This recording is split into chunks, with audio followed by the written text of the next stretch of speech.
Donc nous enchaînons sur nos écrits, nous étions dans Antarabbi, nous avions vu les 9 premiers vers, nous enchaînons sur le dixième qui dit Inazal Jod wal Ola wal Jamali, Malik al Mulki, Zal Huda wal Kamali. Le généreux, le très haut, le beau, le maître de la royauté, le juste, le parfait. Voyez une succession de très beaux noms de Dieu le très haut. Et nous avions montré dans le liminaire de notre propos que c'est une thématique qui est très présente dans ce poème. Il y a une interpellation, il y a une succession des noms d'Allah, et c'est un procédé très usité par le cheikh, puisque cette juxtaposition de 7 noms de Dieu le très haut, mais ne tord pas le cou au maître du vers. Voyez, donc c'est une véritable prouesse que de juxtaposer des noms tout en respectant le maître du vers qui est le Khafif, soit dit en passant. Et il faut dire également que ce n'est pas le seul cas qu'on peut citer. Cela nous plonge dans une atmosphère, n'est-ce pas, de glorification intense. Et d'autres noms également viennent l'étayer dans le poème. Par exemple, au vers 21, quand il dit Lil Ilahil Karimi, Dieu le très noble. Mais à l'évidence, c'est une thématique qui est présente, mais celle qui l'emporte la palme.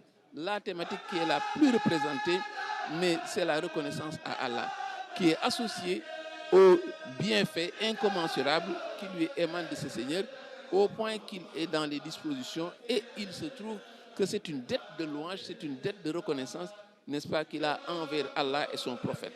Et les bienfaits sont nombreux, et c'est également des dons prodigieux qui sont associés à ces bienfaits. Évidemment, la reconnaissance ne pouvait pas manquer. Au vers 11, il dit Allah est digne de gratitude.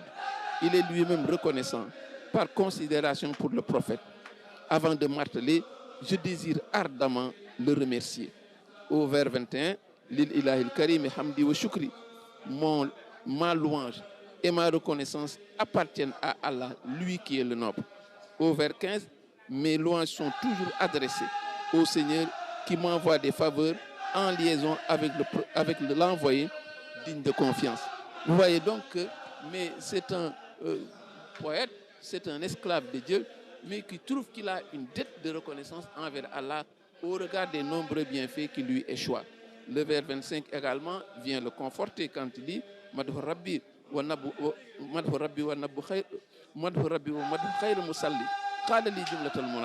Les louanges de mon Seigneur et les louanges du meilleur de ceux qui prient m'ont amené tous les désirs. Le poème donc respire la gratitude, n'est-ce pas, du début jusqu'à la fin, et montre à la face du monde les bienfaits, les nombreux bienfaits qu'Allah a bien voulu lui déverser, lui qui est le miséricordieux.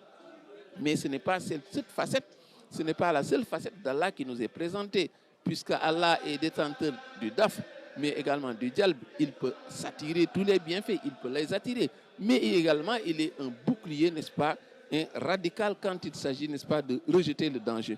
Et c'est un puissant bouclier, et c'est évidemment cette facette dont le prophète a hérité, parce que le cheikh disait de lui qu'il est Raï Rijali Isni Nisaï, il est le protecteur des hommes, mais également la forteresse des femmes.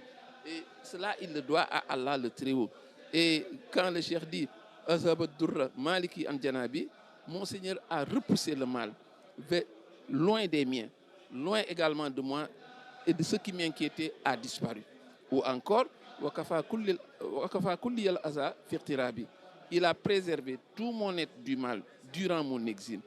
Et avant d'ajouter également au vers 22, que Dieu démolisse l'édifice du mal, m'en éloigne et fasse disparaître ce qui me préoccupait par considération pour le meilleur des humains. On peut citer encore d'autres vers, mais ce qui est remarquable ici, c'est que c'est une prière, mais au regard de notre postulat de départ, on sait que toutes ces prières se sont transformées en réalité, puisqu'elles ont été exaucées, comme le cheikh le dit dans Matlaboul Fawzain. Il dit encore, j'ai reçu du bon Seigneur, par considération pour le meilleur des êtres humains, la meilleure assistance contre les ennemis. Voyez donc un Dieu affable, miséricordieux, qui déverse un flux de bienfaits sur son esclave, mais qui est radical, qui est impitoyable quand il s'agit de protéger celui-ci contre tout ce qui est préjudiciable. D'autres thématiques secondaires, pourrait-on dire, s'invitent dans le poème, mais qui connaît la carrure du cheikh c'est que ne devrait pas s'étonner qu'on puisse voir ces thématiques s'afficher ici. Et quand il a une pensée envers les siens, hein, il s'adresse à Allah disant, vers 18, adresse-lui un salut amical émanant des miens et de moi-même. Et c'est un vers qui fait écho au vers 9 où il avait dit, accorde-moi le bénéfice d'être satisfait des miens. Ces miens, les siens, il faut les définir. Quand il parle des miens, quand il parle de ceux qui sont, n'est-ce pas, ces privilégiés, mais et qui ont eu le bénéfice incommensurable d'avoir auprès du cheikh, n'est-ce pas, ce lien au point qu'ils puissent dire les miens, mais ce sont tous ceux-là qui lui portent leur confiance. Et ceux pour qui il s'est battu, il a bataillé ferme pour étreiner le grade de Shafi'an al-Qawmi, l'intercesseur des siens.